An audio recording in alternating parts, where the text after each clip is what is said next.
Muy buenas tardes, queridos hermanos. Les saludo con la paz de nuestro Señor.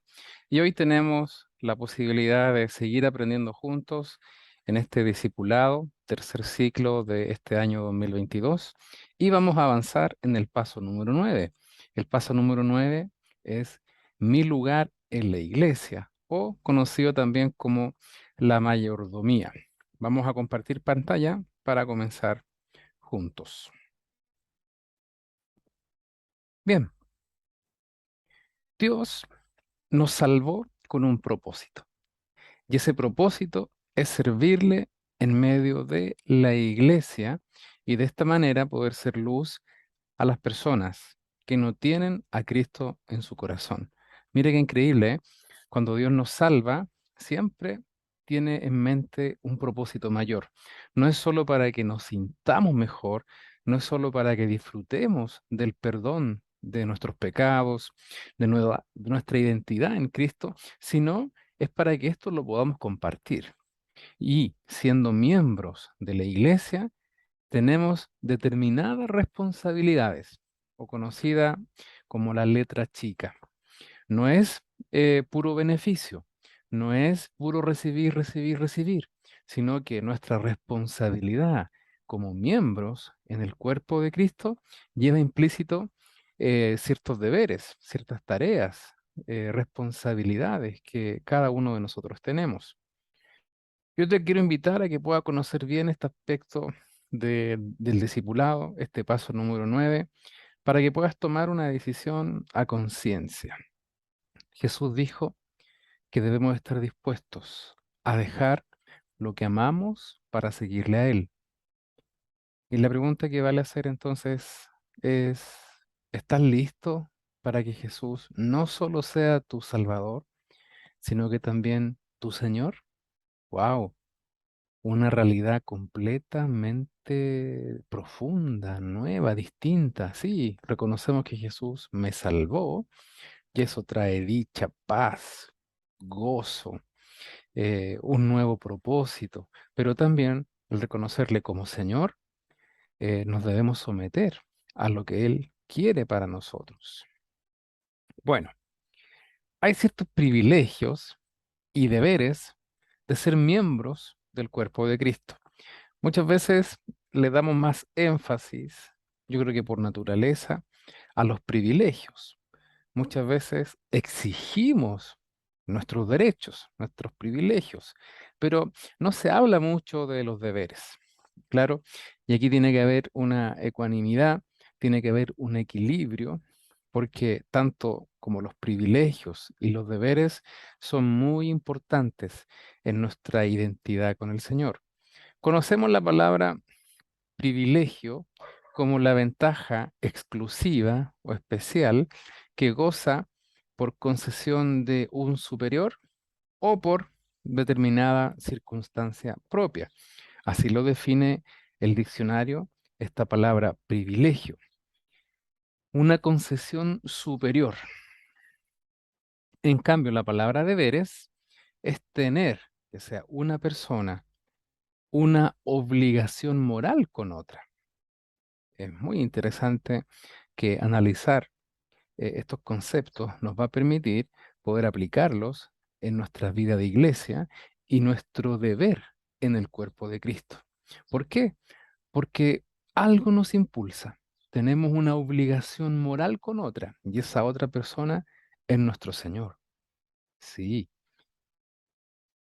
¿Qué privilegios tenemos como miembro del cuerpo de Cristo?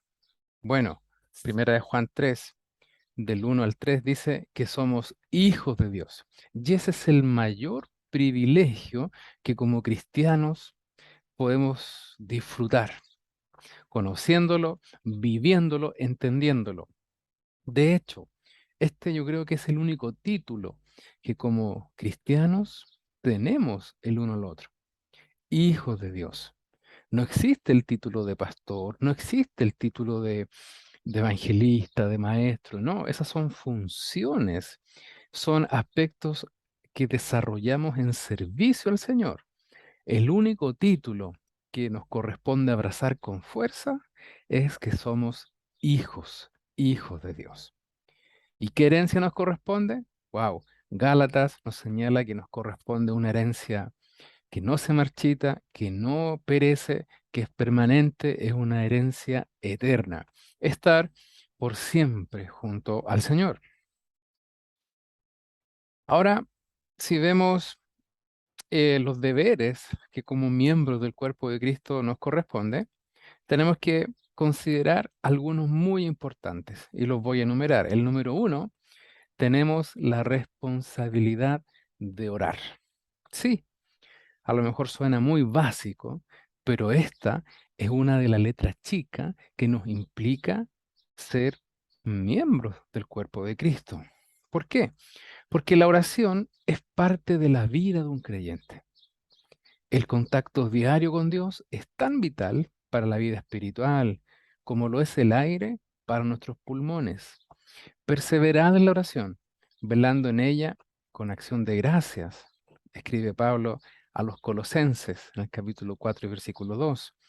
El dejar de orar produce el enfriamiento del corazón y el contacto con el Señor se deteriora. Debemos orar individualmente y junto con otros. Sí, muchas veces nosotros consideramos que tal vez no es necesario orar, no lo siento hacer, pero ojo con eso, porque es un termómetro que va a medir nuestra relación, nuestra intimidad con el Señor. Y si no estamos bien, si no estamos desarrollando una vida de oración, lo más probable es que no nos estamos dando cuenta que nuestro corazón se está enfriando. Y eso tenemos que revertirlo, eso se puede revertir. En segundo lugar, un miembro de la iglesia, alguien que quiere considerar a Jesús como su Señor, debe leer, debe estudiar la palabra de Dios. ¿Qué dice Deuteronomio 17:19? Bueno, vamos a buscarlo. Deuteronomio 17:19.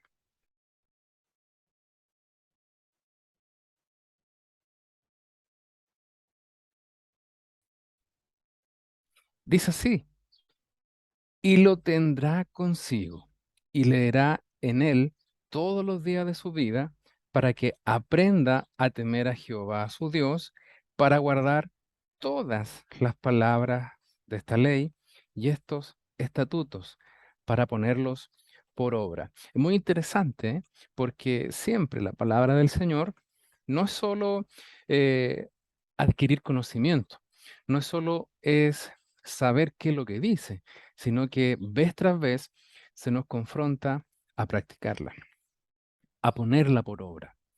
El que no pone en práctica la palabra, según lo que el Señor enseñó a sus discípulos, es semejante a aquel hombre que construye la casa en la arena. Viene la lluvia, las tormentas, soplan los vientos y grande es la destrucción. Pero aquel hombre que construye la casa en la roca es semejante a aquel que oye la palabra y la pone en práctica. A esa realidad el Señor la diferencia como al hombre sabio. Está el hombre necio que construye en la arena y que no pone en práctica la palabra de Dios. Y está el hombre sabio que sí sabe cómo construir porque aplica la palabra del Señor. ¿Qué otro deber tenemos como miembro del cuerpo de Cristo? Debemos tener comunión con la iglesia. Sí, es algo muy básico, pero muy necesario también. De esta forma seremos instruidos y edificados. ¿Por cómo? Por la enseñanza de la palabra de Dios, crecemos espiritualmente. Y esta costumbre siempre la podemos observar en la vida de los primeros cristianos. Por ejemplo, en Hechos capítulo 2 y versículo 42, se nos dice que perseveraban en la doctrina de los apóstoles, en la comunión unos con otros, en el partimiento del pan y en las oraciones. Ciertas personas son llamadas a ser maestros para enseñar. Y él mismo constituyó a unos apóstoles, a otros profetas, a otros evangelistas y a otros pastores y maestros, según Efesios 4:11. La Biblia nos exhorta a guardar la comunión con los hermanos en la iglesia, no dejando de congregarnos como algunos tienen por costumbre, sino exhortándonos, tanto más cuanto veáis que aquel día se acerca. ¿Por qué es importante congregarse? Bueno, porque es la instancia donde Dios habla a su iglesia. Yo no digo que el Señor no nos hable cuando tenemos nuestro devocional diario. De hecho, es muy necesario leer la Biblia, la palabra del Señor todos los días, en nuestro hogar, estando tranquilitos, orando al Señor. Y Dios nos fortalece, nos consuela, nos conforta. Pero cuando nosotros asistimos y nos congregamos junto a la iglesia, permitimos que Dios nos trate como a su pueblo y nos dé enseñanza, dirección, nos amoneste como iglesia, nos anime a tomar determinadas acciones. Y eso es muy necesario porque no somos personas que estén solos por el mundo. El Señor no nos llamó a vivir un evangelismo o un evangelio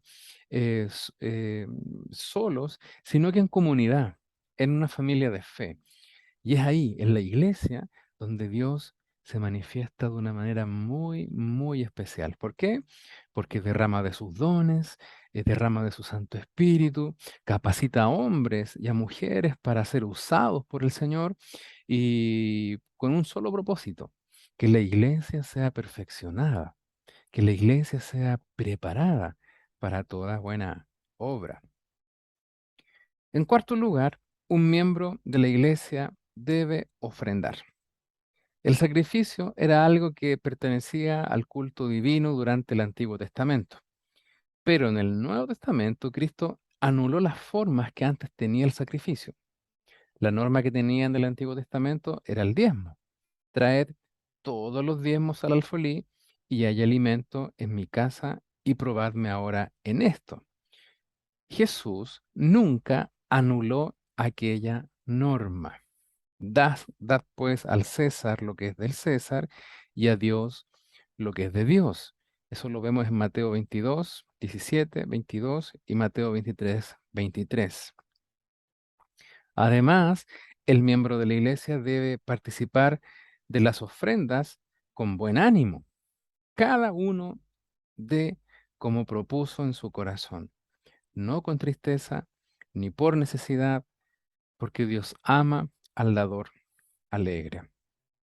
Y este aspecto de ofrenda puede ser un poco incómodo, el tema de los diezmos puede ser un poco incómodo, pero el principio, y a mí me encanta explicarlo de esta manera, el principio es reconocer que todo es del Señor.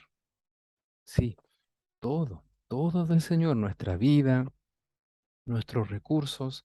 De hecho, eso significa Señor, que toda mi vida y todo lo que soy le pertenece a Él. Y aunque esta realidad tiene un impacto y nos beneficia a cada uno de nosotros, nosotros también podemos retribuir, agradecer con alegría, podemos disponer de lo que Él nos da para que a través de estos medios Dios siga extendiendo la obra, la iglesia pueda crecer, la iglesia pueda cumplir con sus proyectos de evangelización en este tiempo, pueda cumplir con la necesidad de familias de la iglesia que están pasándola mal y en el fondo que Dios pueda usar a su iglesia para poder suplir las necesidades que sus hijos tienen. Es algo maravilloso porque Dios ama a quien ofrenda, a quien da y lo hace con alegría. En quinto lugar, un miembro debe participar de la cena del Señor. Sí, en el partimiento del pan y la copa, vemos que es una cena instituida por el mismo Señor, donde Él provee a su iglesia la comunión, nuevas fuerzas, la bendición. Esto lo instituyó Jesús de la siguiente manera. Pablo hace eco de la instrucción que recibió del Señor, porque yo recibí del Señor lo que también os he enseñado, que el Señor Jesús, la noche que fue entregado, tomó pan, y habiendo dado gracias, lo partió y dijo, tomad, comed, esto es mi cuerpo, que por vosotros es partido. Haced esto en memoria de mí. Asimismo tomó también la copa después de haber cenado, diciendo, esta copa es el nuevo pacto en mi sangre. Haced esto todas las veces que la bebiereis en memoria de mí. Y aquí hay una instrucción, haced esto. Y esto lo dice el Señor. Esto lo dice en el contexto de una vida en comunidad, una vida de iglesia. Esto lo dice sabiendo que a través de esta comunión que Él impartirá al recordar el sacrificio del Señor, Jesús traerá bendición a su iglesia. Y es interesante porque hay dos significados o dos proclamaciones que la iglesia realiza cuando participa de la Santa Cena. En primer lugar, anuncia que la muerte del Señor sigue vigente. Sí, eso dice Pablo. Cada vez que comiereis de este pan y bebiereis de esta copa, anunciáis la muerte del Señor y el segundo anuncio es que anunciamos que Él viene pronto, pronto por nosotros. Y esto es maravilloso, esto es edificante, porque participamos de la comunión con el pan y el jugo de la uva o de la vid, reconociendo que Jesús aún puede salvar en este tiempo, que su poder no ha cambiado, que su poder no ha menguado, que sigue siendo el mismo y que quiere usar a su iglesia para ese efecto. Pero también reconocemos y declaramos que Jesús viene pronto por nosotros. Nos mantiene centrado en su propósito, nos mantiene centrado en el quehacer de la iglesia, pero aferrándonos a una promesa cierta, que es nuestra eternidad con Dios, que nuestra vida no va a morir aquí en este mundo, que este lugar donde vivimos no es nuestra casa, sino que es una morada transitoria, porque Dios ha preparado un lugar para que podamos habitar y vivir eternamente junto a Él. Nos trae promesa de sanidad. En esta cena debemos examinar nuestra vida. Cada vez que lo hacemos es un autoexamen para poder ponernos a cuentas con Dios. Y debemos hacerlo en forma digna, digna. Es decir, estando a cuentas con Dios, estando a cuentas con nuestros hermanos. No podemos participar de la cena del Señor sabiendo que hay enemistad, sabiendo que hay cuentas pendientes entre nosotros, debemos reconciliarnos, debemos estar en paz como requisito previo para poder recibir esto tan hermoso. En sexto lugar, un miembro de la iglesia debe vivir una vida santificada. La santificación significa apartarse de lo impuro. ¿Para qué? Para acercarse más a Dios. Y en este sentido, todo nuestro ser debe ser santificado. Es decir, toda nuestra vida debe ser consagrada a Dios. Ese es el concepto de santificación. Tal vez cuando escuchamos esta palabra santo, nos referimos a alguien o pensamos en forma innata en alguien que no tiene ningún pecado, ninguna mancha. Pensamos en Dios. Pero el significado correcto en su aplicación es tomar un objeto y consagrarlo para un uso exclusivo de, como los utensilios del templo. En ese sentido, se decía que los utensilios del templo eran santificados para un propósito. De la misma manera, nuestras vidas deben ser consagradas, apartadas solo, solo para Dios. ¿Y cómo lo hacemos? Bueno, la palabra nos insta a que tenemos que abstenernos de toda especie de mal. Y el mismo Dios de paz os santifique por completo, y todo vuestro ser, espíritu, alma y cuerpo sea guardado irreprensible para la venida de nuestro Señor Jesucristo. Todo comienza por nosotros, en el querer dejar, en el querer consagrarnos, en el no querer participar de aquellas cosas que entristecen el corazón de Dios, apartarnos del mal.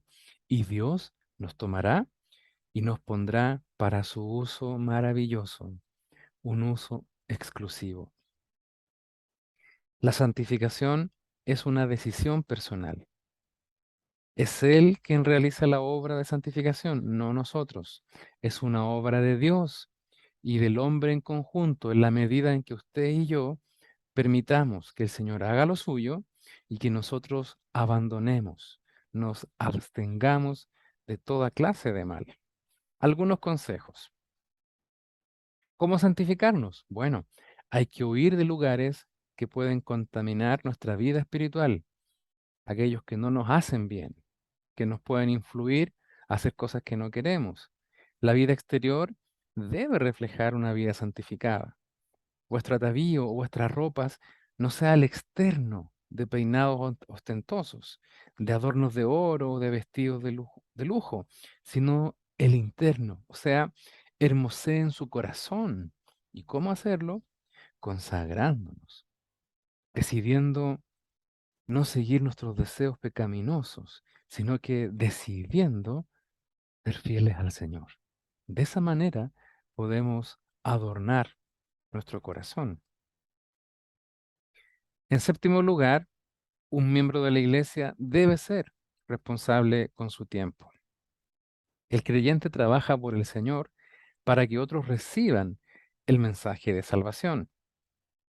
Él usa su tiempo correctamente, bien, para leer la Biblia, para orar y para testificar de Cristo. Debe sentir lo que el apóstol Pablo experimentaba, que tenemos que aprovechar bien el tiempo, porque los días en los que estamos son malos. Sí, tanta maldad. Y esa es una oportunidad. No es un escenario pesimista, no. Los tiempos malos es una tremenda oportunidad que la iglesia tiene. ¿Para qué? Para demostrar que verdaderamente Jesús está haciendo cosas hermosas con los que creen en su nombre. Debemos andar sabiamente para con los de afuera, redimiendo el tiempo, porque tenemos que recordar que nuestro tiempo es nuestro mayor talento, es el bien más preciado en esta era de la historia que nos ha tocado vivir, el tiempo. ¿Cómo lo optimizamos? Bueno, pidámosle la ayuda a Dios, que nos permita usarlo de la mejor manera. Número 8. Un miembro debe buscar la llenura del Espíritu Santo. La promesa de ser bautizado en el Espíritu Santo es para todos, porque para vosotros es la promesa, y para vuestros hijos, y para todos los que están lejos, para cuantos el Señor nuestro Dios llamare. Eso dice Lucas en Hechos 2:39. Y es muy interesante, porque el conocer la doctrina del Espíritu Santo nos va a permitir comprender que esta vida en Cristo no la podemos desarrollar solos, sino que Él ha prometido enviar a otro como Jesús, a otro consolador. Ha prometido enviar al Espíritu Santo para llenarnos de poder, pero también para ayudarnos a vivir una vida más consagrada a Él.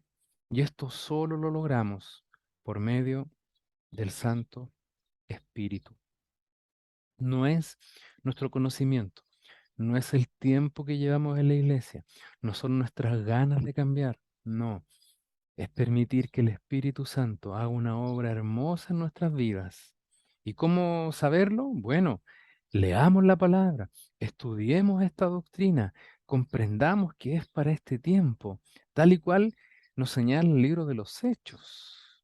Sí, el Espíritu Santo de los Hechos quiere operar de la misma manera en este tiempo, en su iglesia, pero también en hermanos, en hermanas que los buscan de todo corazón. Cristo ha dado la promesa.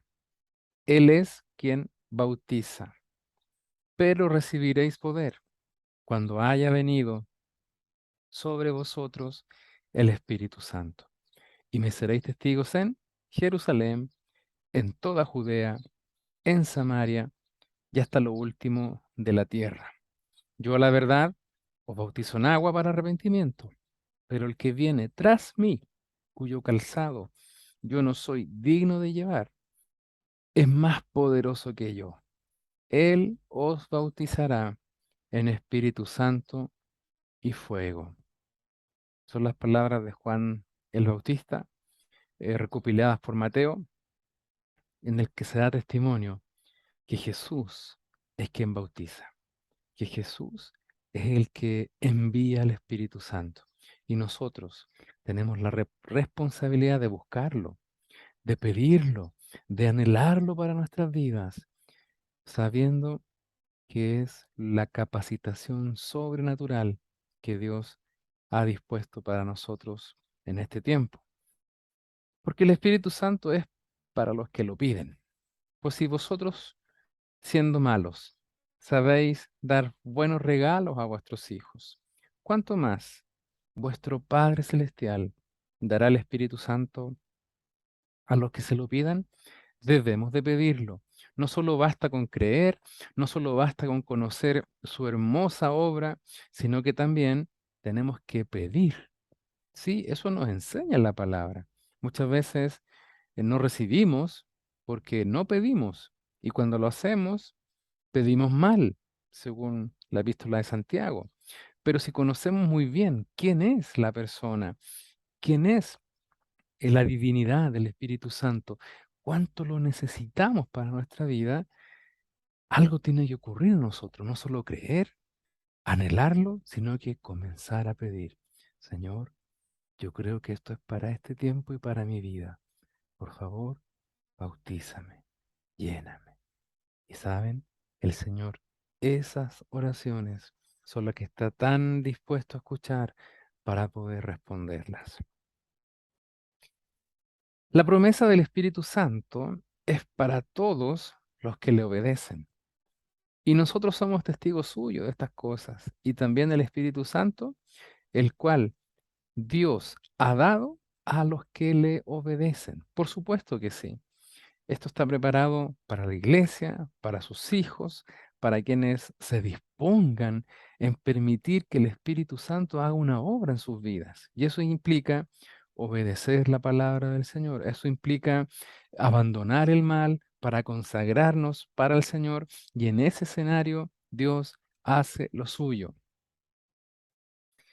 La señal del bautismo del Espíritu Santo es hablar en otras lenguas. Sí, ¿cómo sabemos que el Señor nos bautiza o somos llenos con el Espíritu Santo? Bueno, bíblicamente podemos ver que hay una señal inicial que es física y es hablar en lenguas. ¿Qué dice Hechos, capítulo 2? Y fueron todos llenos del Espíritu Santo y comenzaron a hablar en otras lenguas según el Espíritu les daba que hablasen. Hechos capítulo 2, versículo 4, 1, 44, 47 y 19, 6. Y es muy interesante, porque en todo el relato del libro de los Hechos, Lucas va a poner mucho énfasis en que cada vez que el Espíritu Santo llenaba a alguien o lo bautizaba, ocurría este episodio de hablar en nuevas lenguas. Y saben, hermanos, que si lo dice la Biblia, que se ocurrió de esta manera en el libro de los Hechos y creemos que Dios es el mismo ayer, hoy y siempre, yo estoy segurísimo, convencido de que este Espíritu Santo también actúa en este tiempo de la misma manera. El Espíritu Santo da dones espirituales, pero todas estas cosas las hace uno y el mismo Espíritu, repartiendo a cada uno en particular como Él quiere. En noveno lugar, un miembro debe ser responsable también con sus pastores. A ver, ¿cómo es? Sí, tenemos la responsabilidad de orar, de leer la Biblia, de congregarnos, de participar de la cena del Señor, de buscar el Espíritu Santo, de santificarnos. Pero también, miren qué interesante, un miembro de la iglesia debe ser responsable con sus pastores. Satanás conoce la enorme importancia del ministerio pastoral para la salud espiritual de los miembros de la iglesia y por eso hará todo lo posible por anular esta labor pastoral, hacerla ineficaz en sus mentes y sus corazones. Pero él no puede hacer eso sin nuestro consentimiento. De ahí que existe una directriz que el autor de la carta a los Hebreos dirige a los miembros de esta iglesia por inspiración divina, que dice: obedeced a vuestros pastores y sujetaos a ellos, porque ellos velan por vuestras almas, quienes han de dar cuenta para que lo hagan con alegría y no quejándose, porque esto no es provechoso. Miren, aquí en esta iglesia que estaba compuesta principalmente por hebreos, por judíos, el autor de esta epístola exhorta, es decir, pide evidencia en virtud de una enseñanza a un grupo de hermanos. ¿Para qué? Para que se sometan y puedan obedecer a los pastores. Aquí ya vemos algunas indicaciones de cómo el miembro de la iglesia puede cuidar a sus pastores. En primer lugar, sujetándose a ellos, obedeciéndoles. ¿Cuál es la responsabilidad de los miembros de la iglesia hacia sus pastores? Según este texto, hay básicamente dos. Ya vimos en la entrada anterior que ellos tienen una autoridad delegada por Cristo, pero ahora debemos reconocer esa autoridad y actuar en consecuencia. Eso no es algo opcional. El autor de esta carta, inspirado por el Santo Espíritu, escribió un doble mandato acá: obedeced a vuestros pastores y sujetaos a ellos. El problema es que en todos nosotros hay una resistencia para someternos a la autoridad, por causa del pecado que todavía mora en nosotros. La esencia del pecado no es otra cosa que la rebeldía, una resistencia a someternos a la voluntad de otro, incluyendo la voluntad de Dios mismo. Esa fue la tentación del diablo a nuestros primeros padres: seréis como Dios. Por otro lado, también está el problema de que los líderes a los cuales debemos someternos no son perfectos. Por supuesto, Dios hubiera podido enviar ángeles para que pastorearan la iglesia, pero quiso enviarnos hombres con debilidades, que tienen que luchar con sus propios pecados, hombres que cometen errores, que se cansan, que se enferman, que son tan frágiles en algunas áreas. Y a todo esto debemos añadir que existe un individualismo de nuestra época, donde cada vez se percibe menos en nuestra sociedad em, ese sentido de que somos parte de un cuerpo, de una comunidad, de que nos debemos a otros. Y eso también afecta a la iglesia. Ya sé que muchos que profesan ser cristianos levanten paredes que no se puedan derribar a su alrededor para que nadie se meta en sus vidas. Es muy triste. Es mi libertad cristiana, es mi relación con el Señor, es mi ministerio. Ese es el espíritu de la generación en que nos ha tocado vivir hoy día. Es muy triste, es muy cerrada, muy individualista, pero el mandato de Hebreos 13 y 17 sigue tan vigente hoy como hace 2000 años. Obedeced a vuestros pastores y sujetaos a ellos. Hay dos deberes en el texto íntimamente relacionados entre sí. La palabra obedecer significa literalmente dejarse convencer con argumentos, ser persuadidos, en este caso de la enseñanza fiel de la palabra de Dios. Y esto yo lo quiero destacar, porque no se trata obedecer per se, obedecer lo que cada pastor le diga a los hermanos, hay que obedecerlo porque lo dice el pastor. No, no se trata de eso, sino que este convencer, este obedecer, va ligado precisamente a una argumentación sólida o demostrable de la palabra de Dios. Es decir, los pastores están para enseñarnos la palabra del Señor y ante esa enseñanza nosotros podamos obedecerla. Y es muy interesante, ¿ah? Porque aquí pone de relieve que el ejercicio pastoral siempre va a implicar enseñar a otros a obedecer a Jesús. Sí, dejémonos convencer por la palabra, con argumentos, de cómo obedecer, de qué es lo mejor para nosotros en nuestro caminar con el Señor. Y eso es algo que los mismos pastores deben distinguir con mucha claridad, porque muchas veces tenemos que dar consejos en asuntos que son neutrales, donde hay varios cursos de acción que son legítimos. En tal caso, el hermano o la hermana es libre de seguir o no el consejo pastoral, pero cuando se trata de un claro mandato de la palabra de Dios, aquí la obediencia no es opcional. ¿Se entiende? Pero no solo se trata de obedecer, sino que también de sujetarse a ellos. En otras palabras, reconocer la autoridad que ellos poseen en lo tocante al gobierno de iglesia, aún en situaciones en las que no estamos de acuerdo, siempre y cuando estemos hablando de cosas neutrales que no violen nuestras conciencias. Lo que se requiere de los miembros no es una obediencia mecánica, sino el tipo de trato que damos a una persona a la que queremos honrar. Es muy hermoso esta alusión que hace en Primera Tesalonicenses. Pero os rogamos, hermanos, que reconozcáis a los que con diligencia trabajan entre vosotros y os dirigen y os instruyen, y que los tengan en muy alta estima con amor por causa de su trabajo. Vivan en paz los unos con los otros. ¿Cuál es la razón de esta distinción? No es el título. No sé si lo logran notar. No es porque sea un pastor, tenemos que honrarlos. No.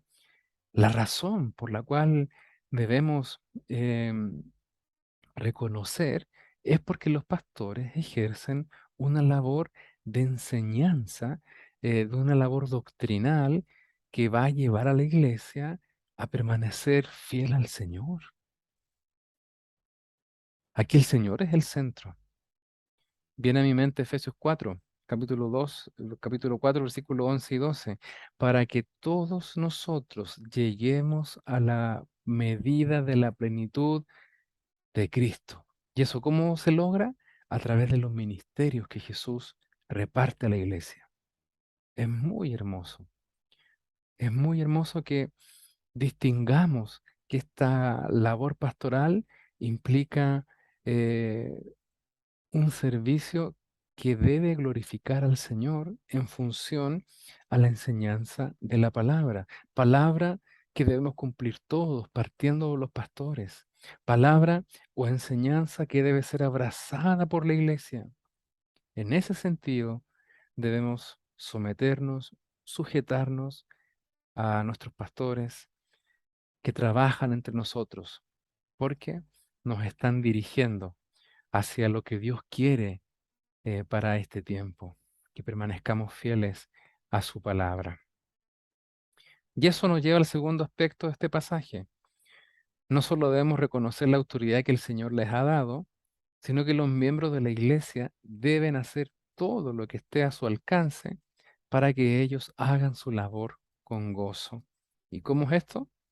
A la luz del trabajo que realizan y la responsabilidad que tienen delante de Dios, en la medida de lo posible, hermanos, alíviale la carga en vez de aumentarla, pues para ustedes no será provechoso que vuestros pastores tengan que trabajar luchando todo el tiempo con la amargura y el espíritu de queja. Sí, eso lo dice el autor a los Hebreos, para que cuando tengan que dar cuenta de ustedes, no lo hagan quejándose.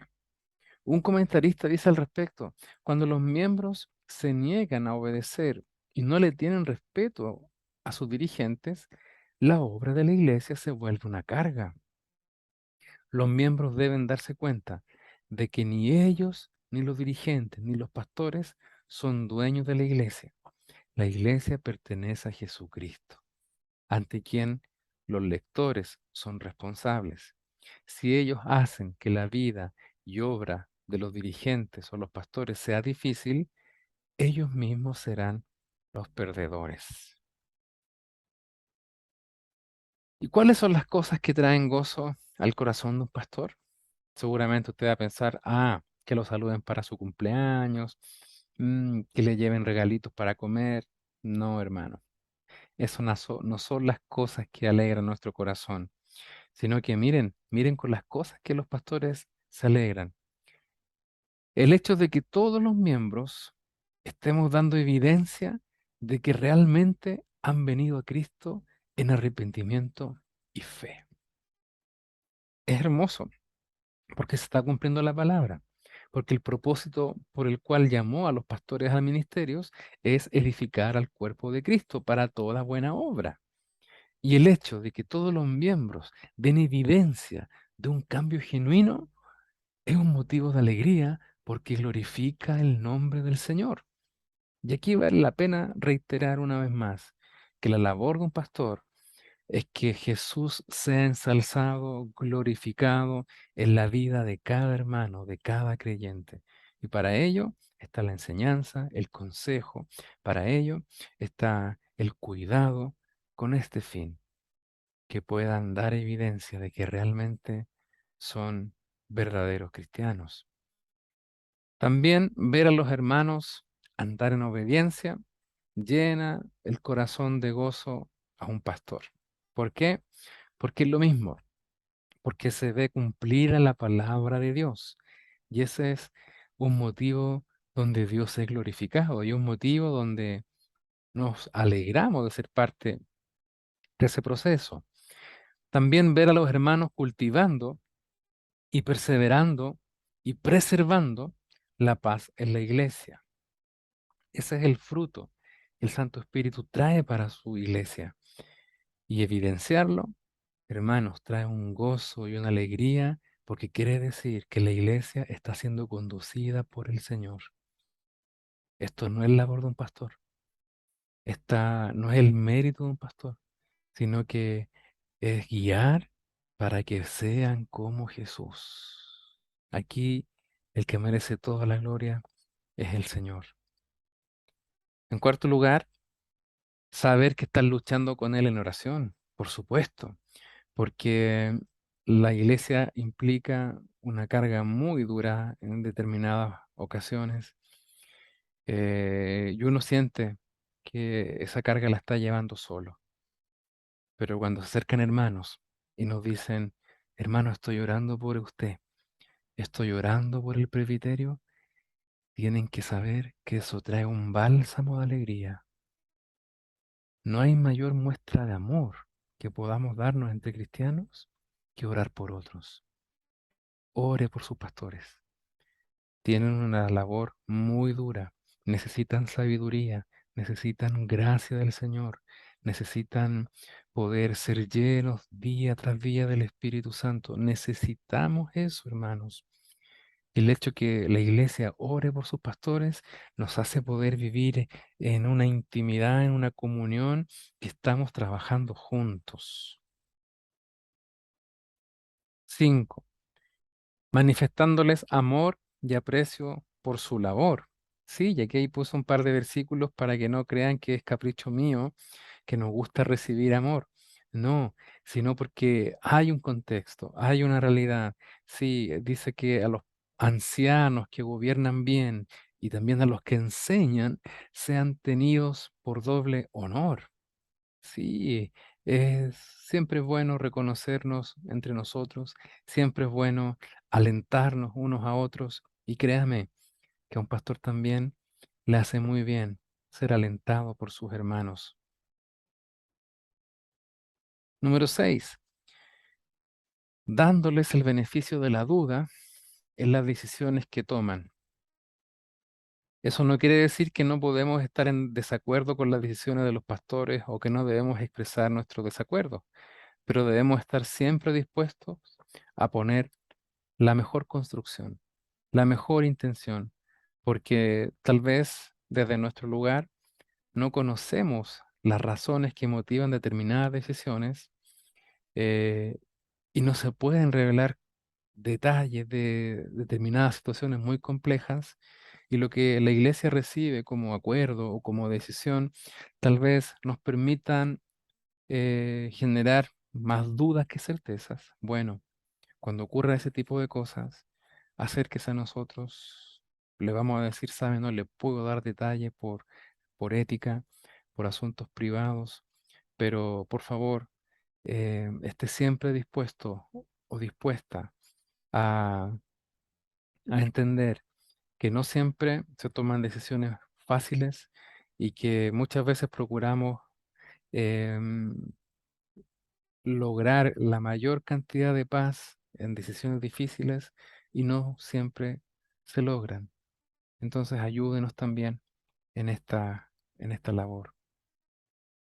Y número 7, ponga sus dones, sus capacidades, sus talentos en operación para beneficio de todo el cuerpo. Esto alegra muchísimo la labor pastoral. ¿Sabe por qué? Porque nos hace complementarnos, hace que nuestras vidas sean usadas para el Señor y por el Señor. Y eso es el propósito de la iglesia, que cada uno de nosotros, como miembros en particular, cada uno con su función, opere, trabaje de la mejor forma para contribuir a la extensión del reino. Anímese a servir al Señor en la iglesia local. Ponga lo mejor de usted, y va a alegrar el corazón de sus pastores, pero lo más importante, va a alegrar el corazón de Dios. Muchos van a ser bendecidos por lo que usted pueda servir en medio nuestro. En conclusión, la iglesia es solo un cuerpo donde los pastores y los miembros trabajan en equipo, beneficiándose mutuamente para la gloria de Dios y la expansión de su reino. Algunos están en el equipo como líderes, otros están como seguidores, pero tanto los unos como los otros les sirven al mismo Señor y persiguen la misma meta. Muy bien, este fue el paso número 9, nuestro lugar en la iglesia o la mayordomía cristiana.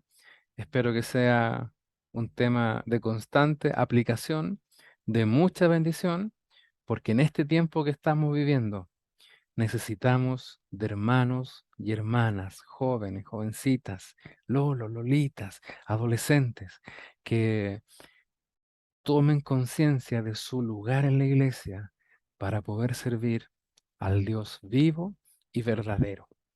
Que el Señor les bendiga y nos vemos la próxima semana en la última clase de este tercer ciclo del Discipulado 2022. Dios les bendiga.